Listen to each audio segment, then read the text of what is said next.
स्वयं राजन ये तीनों एक वस्त्र पहन के बाहर निकले, ताला लगा दिए, चाबी दे दिए उस ऋषि को, कहे ऋषिवर ले जाइए, सब आपका अपने बेटा का ब्याह करना। ऐसा कह करके महाराज हरिश्चंद्र चलने लगे। 3-4 कदम आगे चले थे, तब तक उस ऋषि ने कहा राजन कहां जाओगे? तो हरिश्चंद्र ने कहा महाराज अब मैं काशी नगरी जाऊंगा। सब तो दान में दे दिया, राज्य दान में दे दिया, तो यहां तो नहीं रह सकता हूं, और काशी ने इसीलिए काशी जा रहा। और तब उस ऋषि ने कहा राजन काशी तो जा रहे हो, अरे अपना दान तो पूरा करते जाओ। कहे महाराज अब तो मैं सब कुछ दे दिया, अब क्या बचा है? और तब उस ऋषि ने कहा कि राजन जब दान दिया जाता है ना, तो जब तक दान का दक्षिणा, दान का आखिरी में कहते हैं ना सांगीता, ना जब तक सांगीता नहीं देते, किसी के कन्या के विवाह में जो न्योता देते हैं ना, बेटी के विवाह में दिया गया न्योता भी दान होता है। कितना देते हैं? कितना देते हैं? 50 रुपया? कभी नहीं देते हैं, कहते हैं 51 रुपया दे, 31 रुपया देना, 101 रुपया देना। क्यों? 100 रुपया दान का, 1 रुपया सांगीता का साथ में दे। तो 1 शतांश का मतलब 100 रुपया अगर दान दिए हैं तो 1 रुपया उसका सांगीता भी दीजिए। और तब उस राजा ने कहा कि महाराज आप निश्चित बताइए कितना देख रहे हो तेरी संपत्ति, इतना संपत्ति का 100वां हिस्सा हिसाब लगाने लगे तो हिसाब लगाने में कितना दिन निकल जाएगा। तुम मुझको 10,000 सोने का सिक्का, उस समय सोने का सिक्का चलता था, 10,000 सिक्का दान में दे दो दक्षिणा में, तो तेरा दान पूरा हो जाएगा। और जैसे राजा सुने 10,000 तो ये एक रोआ कांप गया, कहां से लाऊंगा। लेकिन हिम्मत नहीं हारी, ईश्वर मुझको थोड़ा समय दे दे। ठीक है तुझको 7 दिन का समय दे दिया, 7 दिन में पूरा कर लेना। अब अगर 7 दिन में नहीं पूरा किए तो मैं तुझको श्राप भी दे दूंगा, श्राप का डर भी। मेरे बंधुओं, महाराज हरिश्चंद्र, उनकी रानी तारामती, बेटा रोहित, तीनों नंगे पांव एक वस्त्र पहन करके और पैदल चल रहे। जो रानी कभी महल से बाहर नहीं निकली, जो बेटा कभी पैदल चला नहीं, थोड़ी दूर चलता है और चल करके अपनी माता से पूछता है कि माँ हम कहाँ जाएंगे? तो माता कहती है कि बेटा अब तो जहाँ भाग्य ले जाएगा वही जाना चाहिए। मेरे बंधुओं, वो बालक थक जाता है, और जब थक गया हरिश्चंद्र उसको उठा लेते हैं, अपने कंधे पे डाल लेते हैं और चल जाते हैं। पूरा दिन भर चले, और जब दिन भर चले तो संध्या के समय पहुंच गए काशी नगरी। काशी नगरी में एक पीपल का वृक्ष, उसी पीपल के वृक्ष के नीचे तीनों बैठ गए। रात्रि हो गई। वो बालक अपनी माँ से कहता है माँ मुझको भोजन दो। और जब भोजन मांगता है तो माता के आंखों में आंसू बह गए। वो बालक जान गया कि भोजन नहीं मिलेगा। वहीं पर पानी दिखता है, जाकर जल पी के आ गया। कहा माँ मैंने जल पी लिया है, मेरा भूख शांत हो गया। और माता के गोद में सिर करके वो बालक सो रहा है, लेकिन राजा और रानी दोनों के आंख में नींद का नाम। कभी आकाश को देखते, कभी पीपल का पत्ता जो हिलता था उसको देखते, और चिंता कैसे ये दान पूरा हो। सवेरा होता है मेरे बंधुओं, जैसे सवेरा हुआ, एक दिन तो केवल आने में निकल गया। महाराज हरिश्चंद्र रानी और बेटा दोनों को वहीं बैठा करके और काशी के गलियों में घूमने लगे। मुझको कोई काम दे दो, इतना जल्दी काम मिल कहाँ जाए, और मिले भी तो 10,000 सिक्का कहाँ। गली गली घूम रहे हैं, 5 दिन गली गली घूमते रहे। एक दिन आने में लगा है, 4 दिन घूमने में लगा, 5 दिन बीत गए। और 5वीं संध्या जब वो लौट रहे थे, वही ऋषि मिल गए। उस ऋषि ने कहा, राजन बताओ कितना इंतजाम हुआ। तो कहे, ईश्वर अभी कुछ भी इंतजाम नहीं। कहे, जब 5 दिन में नहीं मिला तो 2 दिन में कहां से आ जाएगा, कह दो ना कि नहीं दे पाऊंगा तो मैं चला जाऊंगा। कहे, नहीं नहीं ऐसा मत कहिए, 2 दिन है ना, मैं 2 दिन में पूरा कर दूंगा।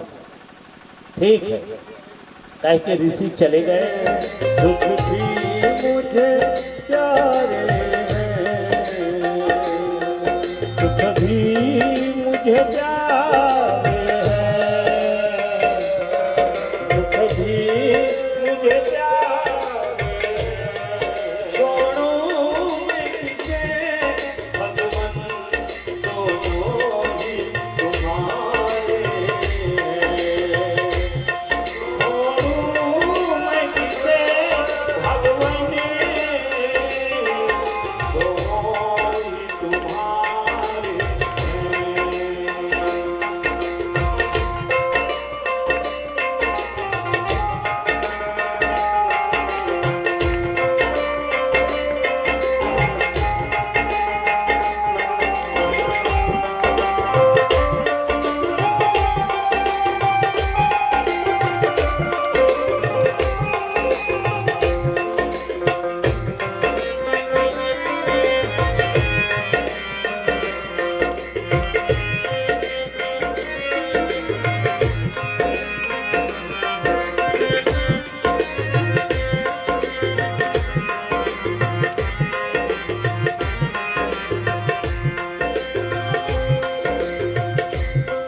सुख दुख ही तो दुनिया की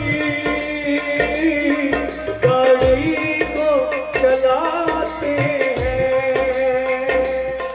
सुख दुख ही तो दुनिया की गाड़ी को चलाते हैं। सुख दुख ही तो हमको इंसान बनाते हैं। सुख दुख ही तो हम सबको इंसान बनाते हैं, इंसान बनाते हैं। संसार के नदियाँ के दोनों एक किनारे हैं। छोड़ूं मैं किसे भगवन, दोनों ही तुम्हारे हैं। छोड़ूं मैं किसे भगवन, दोनों ही तुम्हारे हैं।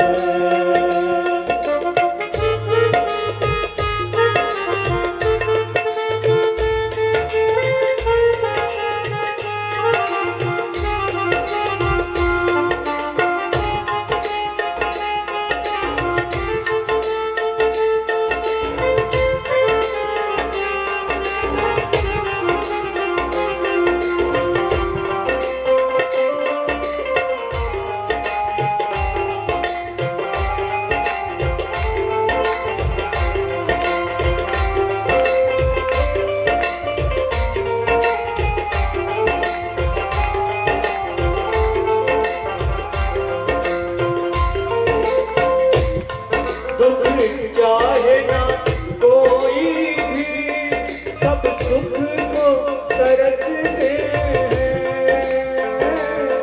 दुख चाहे ना कोई भी,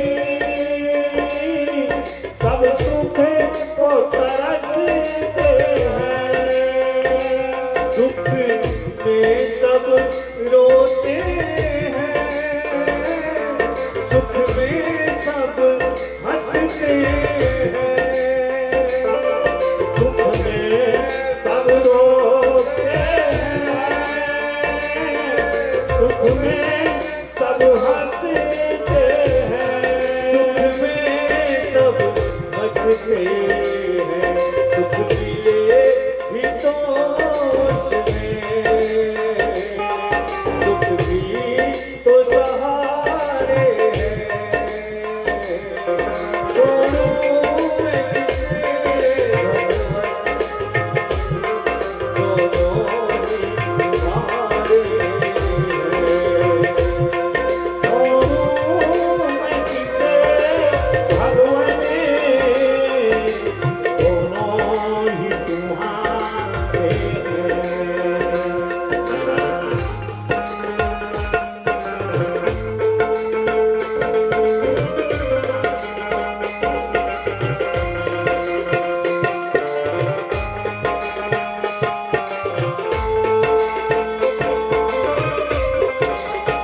करूं, सुख में तेरा शुक्र करूं, दुख में फरियाद करूं, जिस हाल में रख मुझको उसमें तुझे याद करूं, जिस हाल में रख मुझको उसमें तुझे याद करूं, उसमें तुझे याद करूं, तेरी याद में ही मैंने गीतों को संभाले हैं, दोनों में भगवान दोनों ही तुम्हारे हैं, दोनों में किसे भगवान दोनों ही तुम्हारे हैं, दोनों ही तुम्हारे हैं, दोनों ही तुम्हारे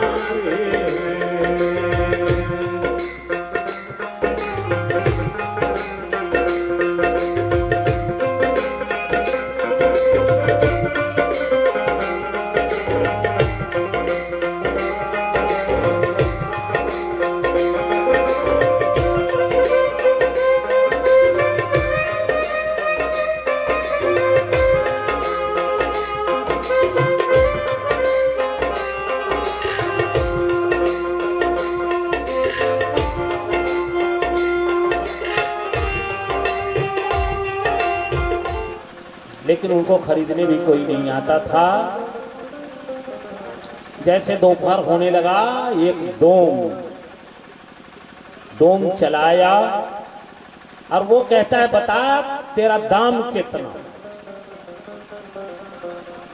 राजा डोम के घर जाना नहीं चाहते थे, इसलिए चुपचाप रह गए। मेरे बंधुओं, जैसे दोपहर बीतता और तब वही ऋषि चले आते के साथ कहा राजन बोल कितना इंतजाम हुआ।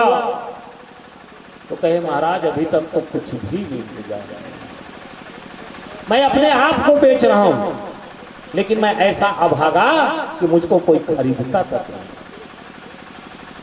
और तब उस ऋषि ने कहा कि कह दो ना कि नहीं दे पाऊंगा तो मैं चला जाऊंगा। आज पहली बार ऐसा लगा हरिश्चंद्र को कि क्या मेरा ये वचन पूरा नहीं हो पाएगा, क्या मेरा दान पूरा नहीं हो पाएगा। और तब हरिश्चंद्र महाराज उन ऋषि के ही चरण में गिर गए और कहते हैं हे ऋषिवर, मुझको आप ही खरीद लीजिए, आप जो कहेंगे मैं वो मानूंगा, बस इतना कह दीजिए कि जा तेरा दान पूरा हो। ऋषि सुने तो ऋषि ने कहा मेरी एक एक बात मानोगे ना। कहे हाँ। इसी जगह बैठ जाओ। बैठ गए, एक तरफ से गए और दूसरे तरफ से उसी डोम को लेके आ गए और कहे राजन इस डोम के हाथ मैंने 4000 स्वर्ण मुद्रा में तुझको बेच दिया, इसके साथ चले जाओ और जाओ तेरा दान पूरा हो गया। राजा ने कुछ भी नहीं सुना, बड़े प्रसन्न हो गए कि मेरा दान पूरा है। अब वो डोम के पीछे पीछे चलने लगे। जैसे डोम के घर पहुंचे, डोम पूछता है तुम जानते हो मैं कौन हूं। उस राजा ने कहा मुझको जानने की जरूरत नहीं है, बस मैं इतना जानता हूं आप मेरे मालिक, मैं आपका नौकर, आदेश करिए।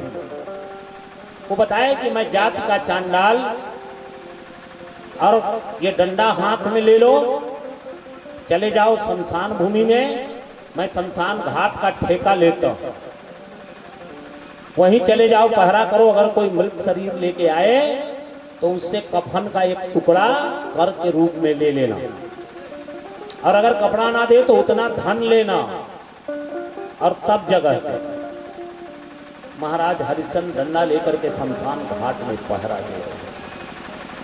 मृत शरीर लेके जो आता था उससे कफन का एक टुकड़ा ले लिया करते थे या उसके बराबर पैसा। इतने में भी दुख का अंत नहीं हुआ। उधर वो बालक हवन के लिए लकड़ी देने गया था, लकड़ी का एक गट्ठा बना के सिर पर रख करके आ रहा था। रास्ते में दीमक का बांबी भूड़ू उसी के पास में पहुंचता है और मेरे बंधुओं थोड़ा उसका जी मिचलाता है ना, लकड़ी वहीं रख के बैठ गया। तब तक उसी में से एक काला नाग निकला और उसके चरण में डस लेता है। बालक का शरीर नीला पड़ने लगा, मुख से झाग निकलने लगा। कुछ बालक देखे, दौड़ के गए, उसकी माता से बताए कि तेरे बेटा के मुंह से झाग निकल रहा है। माता दौड़ते हुए आती है, अपने लाल को देखती है, उठाती है, कहां लेके जाऊं, कोई जान पहचान भी नहीं। ले दे के ये ब्राह्मण परिवार लेके चलती है, 2-4 कदम आगे चलती है, तब तक उस बालक का प्राण पखेरु उड़ गया, बालक मृत हो गया। अब जमीन में रख करके माता विलाप कर रही है, रो रही है, लेकिन इस काशी नगरी में उसका आंसू पोंछने वाला भी कोई नहीं।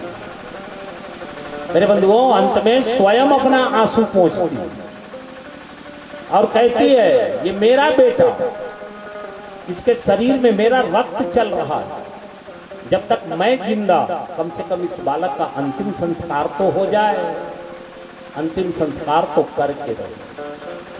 किससे मदद मांगे? इस ब्राह्मण से लेकर के चलती है, ब्राह्मण के द्वार पे पहुंचती है तो आज ब्राह्मणी ने भी अपना द्वार बंद कर लिया, ये कह के कि जा, तेरा बेटा मर गया, तुझ पर सूतक लगा है, गंगा स्नान करने के बाद ही मेरे घर में। फिर से उस शरीर को उठाती है, लेके चलती है, लेकिन माता का हृदय जवाब दे जाता है तो जमीन में रख के विलाप करता है। थोड़ा मन हल्का हो गया, फिर से उठाती, फिर लेके चलती, फिर रखती, ऐसा रखते ले जाते उठाते आधा रात। और रात के समय शमशान घाट में हरिश्चंद्र का पहरा, चरणों का आवाज सुने, लगा कोई आ रहा है, तो कहे कौन है, रुक जाओ। अगर मृत शरीर लेके आ रहे होगे ना तो पहले यहाँ का मल गुजारी पटाओ, और तब लगता है कि अब तो कर भी देना पड़ेगा। कहां से लाओ? वो कहती है पहरेदार, तुमने पता नहीं कितने का कर लिया होगा, मैं एक दुखिया माता, मेरा कर माफ कर दो। हरिश्चंद्र ने कहा माफ करने का अधिकार मुझको नहीं, मैं तो नौकर हूं ना, माफ करने का अधिकार मालिक को। अगर अंतिम संस्कार करना है तो कर तो देना ही पड़ेगा। आज दुख के घड़ी में राजा रानी की आवाज नहीं पहचान रहे थे, रानी राजा की आवाज नहीं पहचान रही थी। उसी समय आकाश में बिजली चमका, राजा ने रानी को देख लिया, रानी ने राजा को देख लिया, पहचान गए। रानी ने कहा राजन आज आप इस हालत में?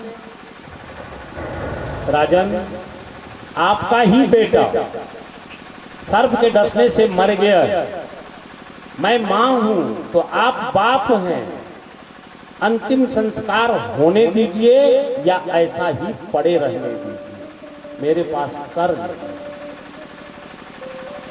हरिश्चंद्र ने कहा रानी इस समय मैं इस बालक का पिता नहीं, बस ले गए। जाकर के दशरथ जी को समझाए, बहुत प्रकार से बहुविधि समझाए, भेज दो। और जो भेजोगे ना इसका परिणाम बड़ा अच्छा होगा, देखना 2 जा रहे हैं तो 4 आएंगे। मेरे बंधुओं, और तब जाकर के दशरथ जी ने राम लक्ष्मण को भेजा है, लेकर के विश्वामित्र चल रहे हैं। जैसे अयोध्या का राज सीमा समाप्त होता है, सोचने लगे राजा का बेटा लेके जा रहा हूं और बाबा जी के कुटिया में कुछ नहीं, तो खिलाऊंगा क्या? पहली चिंता। तो क्या किए, उनको ऐसी विद्या दे दिए कि तब ऋषि निज नाथ जिय चिन्हा और विद्या निधि कह विद्या दीन्हा। दो प्रकार का विद्या दिए, बला अति बला, जाते लाग न क्षुधा पियासा, जिससे न भूख लगेगा न प्यासा। अब रास्ते भर ज्ञान देते चले गए, उनके पास 100 प्रकार के हथियार थे, सब सौंप दिया, चलाने का विधि बता दिया। कहीं अंधेरा हो गया,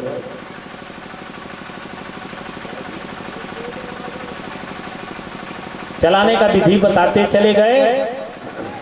संध्या के समय पहुंचे, विश्राम किए, सुबह हुआ, कहे बेटा अब मैं जा रहा हूं यज्ञ करने, तेरी जिम्मेदारी रक्षा करना, कल तुझको पढ़ाया, आज परीक्षा। विश्वामित्र जी जाकर के हवन करने लगे, तब तक ताटका नाम की जक्षणी थी, उसके 2 बेटा मारीच और सुबाहु, दोनों चले आए विध्वंस करने। मेरे बंधुओं, जैसे वो आए द्वार में तो क्या देखते हैं कि आज द्वार में धनुष बाण लेके 2 बालक। दूसरे द्वार में गए तो वहां भी हुई, तीसरे द्वार में वहां भी हुई। अब मारीच तो दूर में खड़े थे, सुबाह अपने हाथ में जो पदार्थ रखा था उसको फेंकना चाहता है। भगवान ने उसके लिए एक बाण निकाला, छुर नाम का बाण, चला दिया अग्नि बाण। राम सुबाहु सुबाहु ही मारा, गिरे धरत।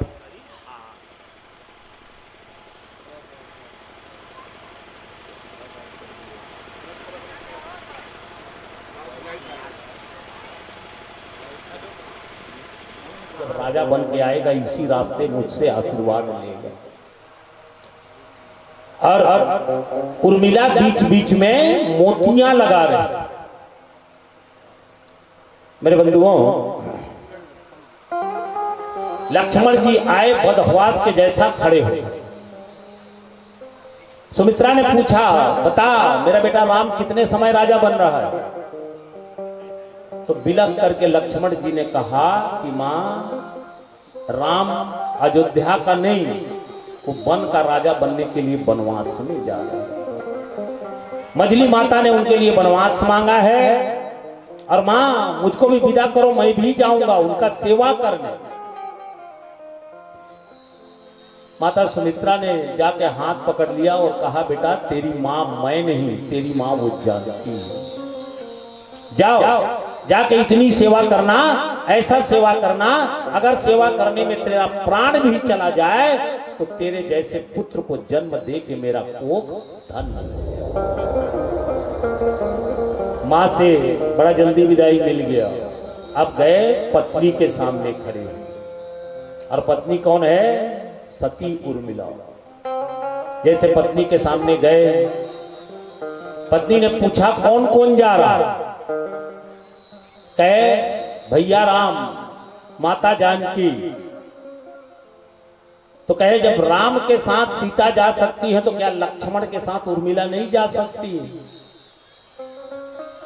लक्ष्मण जी को तो ऐसा लगता था कि मछली माता ने अपने बेटा के लिए राज्य मांगा, सब लोग छोड़ के चल जाए। तो कहे ठीक है, तुम भी तैयार।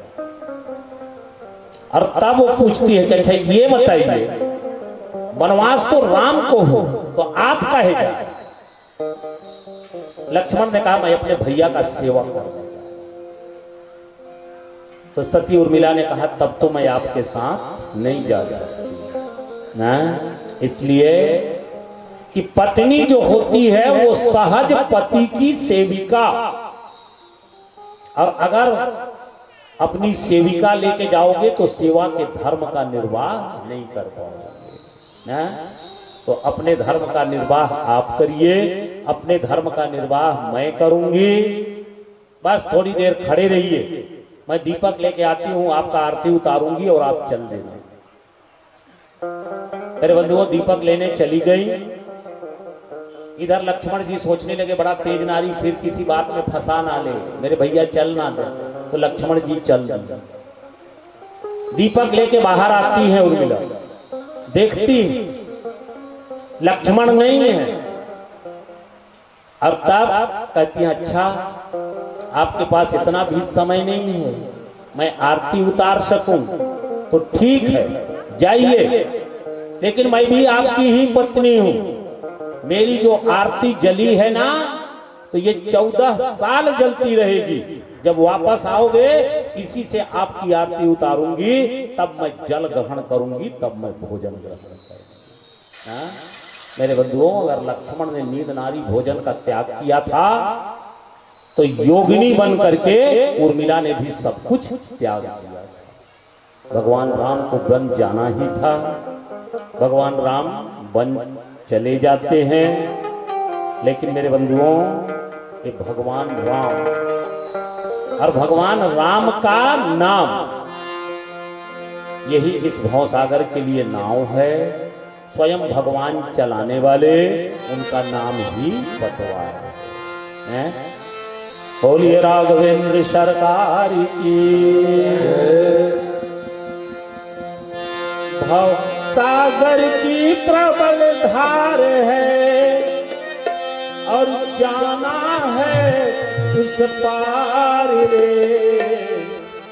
राम ही तारक राम ही तरनी, राम नाम पतवार रे। राम ही तारक राम ही तरनी, राम नाम पतवार रे। राम नाम पतवार रे। राम ही तारक राम ही तरनी, राम नाम पतवार रे। राम ही तारक राम ही तरनी, राम नाम पतवार रे। राम ही तारक राम ही तरनी, राम नाम पतवार रे। राम ही तारक राम ही तरनी, राम नाम पतवार रे। राम ही तारक राम ही तरनी, राम नाम पतवार रे।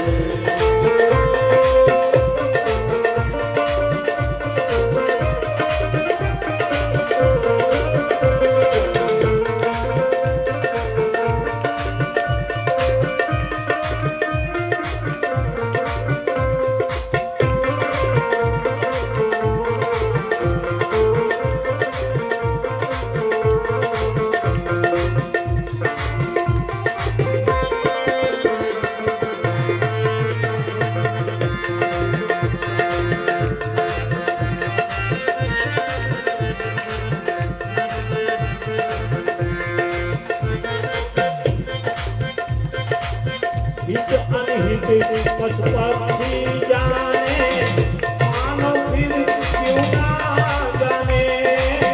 हित अनहित पशुपक्षी जाने, मानव फिर क्यों ना जाने। माया के कर्तव्य ना समझे, अपना को अपना माने। माया के कर्तव्य ना समझे, अपना को अपना माने। राम नाम के ज्योति बिना नहीं, राम नाम के ज्योति बिना नहीं, मिटे न भ्रम अंधियार रे। राम ही तारक राम ही तरनी,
अजामिल रजबड़िया की जानी सुनी कहानी रे। दिल अजामिल रजबड़िया की जानी सुनी कहानी रे। आगम निगम पुराण शास्त्र सब संत जनों की वाणी रे। आगम निगम पुराण शास्त्र सब संत जनों की वाणी रे। जो प्रमाण है हुए या होंगे, जो प्रमाण है हुए या होंगे, जो प्रमाण है हुए या होंगे, सबकी यही पुकार रे। राम ही तारक राम करे, राम नाम पतवार रे। राम ही तारक राम करे, राम नाम पतवार रे। राम ही तारक राम करे, राम नाम पतवार रे। राम ही तारक राम करे, राम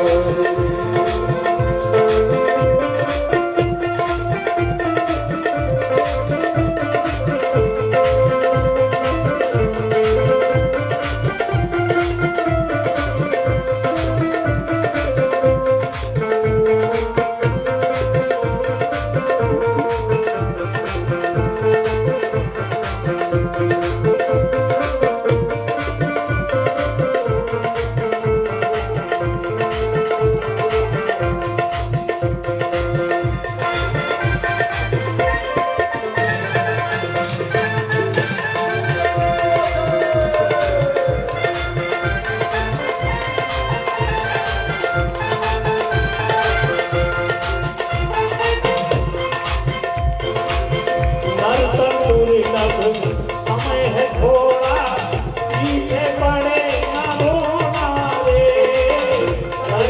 दुर्लभ समय है थोड़ा, पीछे पड़े न होना रे। राम नाम के